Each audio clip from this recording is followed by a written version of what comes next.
Yet another attack and looting by armed groups on a school, Eastern Democratic Republic of Congo.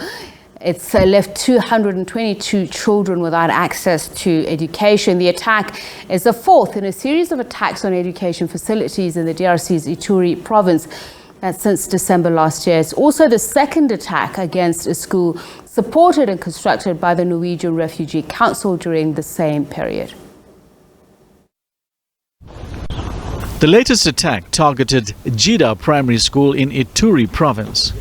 NRC recently constructed 4 new classrooms at the school and repaired the rest of the building. The construction work was meant to ensure that vulnerable conflict-affected children, including those displaced by violence, could attend school in a safe environment. The aid organization has expressed outrage at the attacks against school facilities. NRC says children must have safe access to education, or there is no future for them. It says children in the region are already living under constant fear of attacks in their villages, homes and camps. The aid organization says every effort must be made to ensure schools are protected, safe places where children can learn and grow in peace. During the latest attack, armed men looted the roofing materials, equipment and furniture. The affected school served around 222 children. In the last 6 months, the schools of Langbi Ukpa, Deja and Olo, where NRC also supports education activities, have also been looted and damaged, making them inaccessible for students and teachers. Let's discuss this further, the impact of the armed group on the future of education and, of course, the safety of children in the region. We're joined now by DRC Representative for the Norwegian Refugee Council, Brady. She speaks to us from the city of Goma in the DRC. A very good evening to you, and thank you so much for speaking to us, Caitlin. So I just want to talk about this school. Is this the same one that was refurbished, or I understand that there have been 4 obvious schools that have been attacked in as much time as we mentioned earlier on? Yeah, unfortunately, you're correct. This is certainly not the first school that's been attacked in Eastern DRC. We know of at least 4 schools. And as you mentioned, where we provide educational services. Jida, in fact, we had rebuilt it because the building was in such poor repair.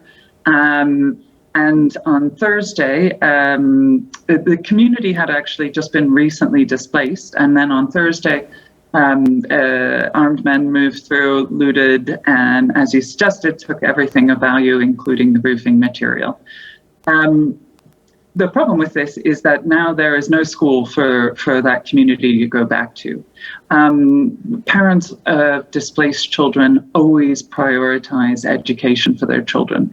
They know that that's their future. And without a school, that community has very little to go back to. So it's a really serious situation for children across DRC who are trying to get an education, but especially children in this region where we're seeing a lot of attacks on schools, a lot of looting of schools. I cannot condemn strongly enough attacks on schools, which really need to be protected as civilian facilities.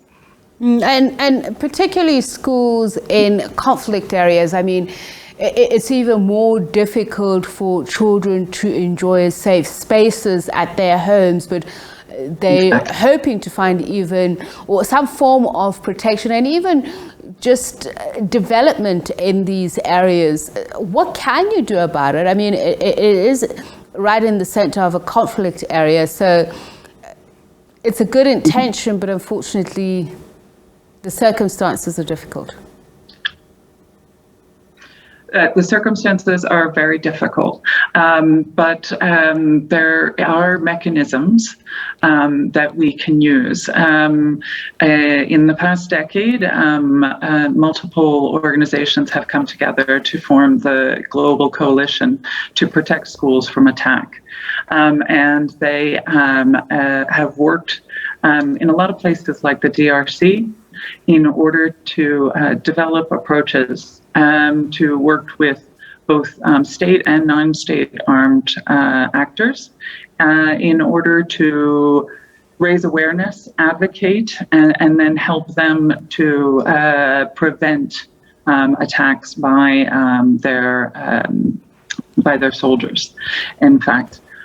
So in Eastern DRC, what we can do is we can monitor, we can report, and we can advocate with these groups to try and get them to respect the civilian nature of particularly schools and hospitals.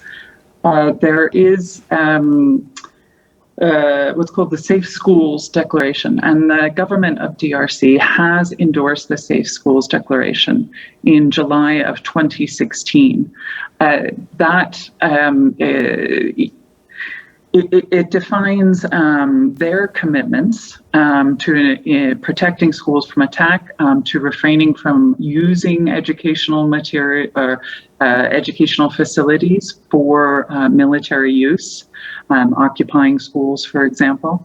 And more, we've seen that the government of the DRC is in line with the Safe Schools Declaration and trying to implement it.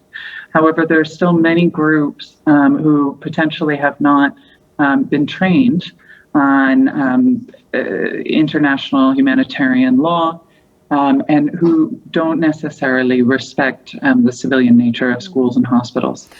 I'd imagine that one would then have to, investigate the causes for or the motivation behind these attacks, because unfortunately, some of these insurgents don't just plunder schools for the materials. We can get into that because we understand that they looted roofing materials, equipment, and other furniture, but they actually do this to kidnap young children and use them either as, soldiers of war, child soldiers, or kidnap them to use them as wives, etc.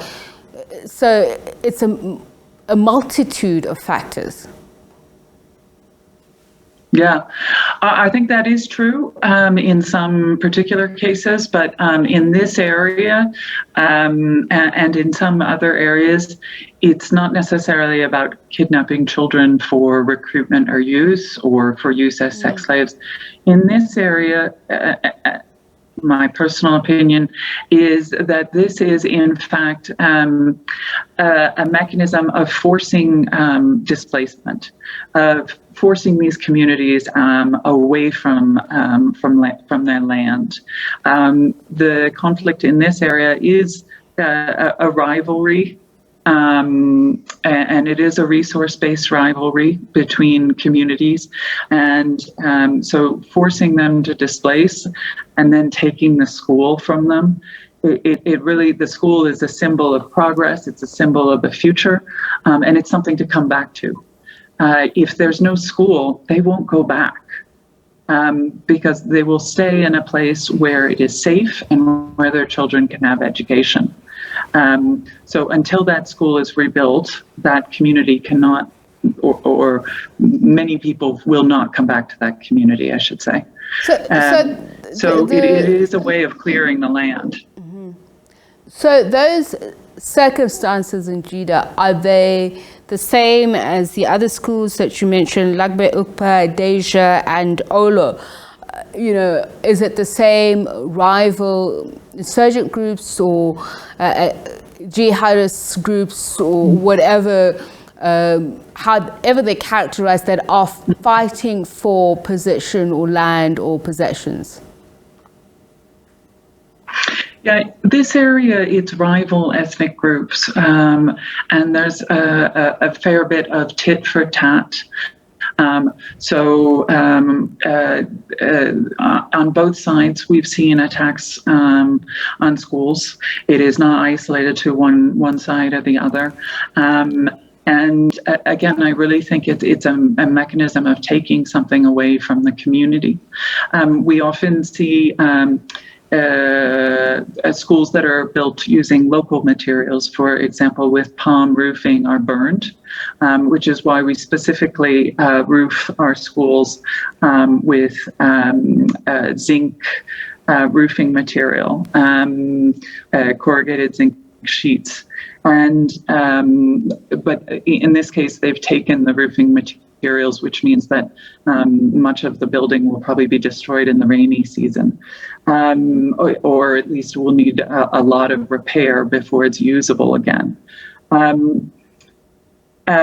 Unfortunately, this is a means of trying to clear people from the land, I think. So, as you say, it would be, if possible, incumbent on those armed groups to respect humanitarian or international law. But if they are not subscribing to that, what options are available to you, those who are sponsoring schools as these, to help protect the young children? Yeah, thanks. That's a good question. So we can, in fact, talk to our groups, and there are some organizations that specialize in that, in training non-state armed actors on international humanitarian law. And, for example, the Convention on the Rights of the Child, which defines attacks on schools and hospitals as a grave violation of child rights in conflict. NRC is not an organization that is specialized in training on IHL, but we do engage armed groups and try and get them to respect IHL and try and to respect civilians. And I think it's incumbent on all of us as humanitarians.